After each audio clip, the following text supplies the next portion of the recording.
work in here. Yeah. And we're still obviously working. Yes. The goal is to get the fireplace structurally sound enough that we can restore it, and then actually do cooking demonstrations. So if I cooking, nice. we are also adding a 5-burner brick stove, which essentially is an extension of your hearth.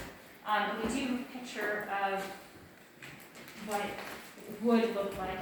Oh, here. yes. Oh, my goodness. Oh, let me here on see. the back as Oh, well. wow. Oh, yeah, let me see the other side. So it looks like this. Oh, wow. My goodness. Oh, yes. So it's an extension of your hearth, essentially. But look at your dishes back here. Yes.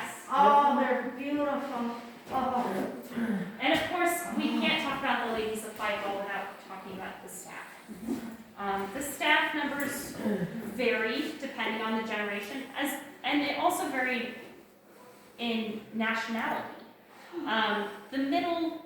The second and third ladies of Hyde Hall had the belief that your cook should be from Europe. That's of course. And they did tend to hire not just the cook, but obviously her whole family. They also are dealing with a shift in what's available for the time period.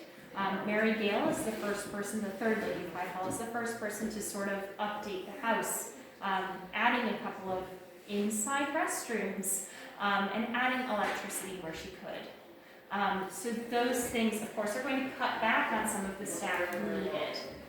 Anna Mariah, the second lady of Hyde Hall, for me, at least reading about her, seems to be the most in the tradition of keeping a very British house. She's the first person that says, European servants wear uniforms, they have livery, we should have that as well. She is the first person that brings in, a fork and cook. And that tradition continues with Mary Gale a little bit.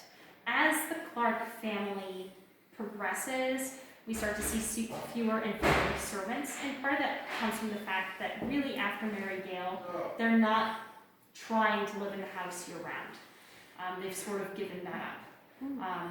It's too big of a house, too little electricity, the pipes are being run around the exterior of the house because there's no space to put them inside the house. Again, it's limestone on brick on plaster, so there really is no space for pipes, so you aren't getting water and things like that. Which unfortunately is what ultimately leads the final heir of the Clark family to sell the house to the state in 1963. His half-sisters at this point have really sold off their land surrounding the house, which of course helps make the state park. And Thomas Clark is his name, ends up being the person that sells the house to the state. It is Thomas's aunt and his half-sister, both of whom are named Anne. Of course. And their dear friend, Nelson Rockefeller, who step in 1964 and say, "Hi, we're the Friends of Hyde Hall. We hear that you want to bulldoze the house. What can we do to save it?" I was married in 1964, and I well remember Nelson Rockefeller.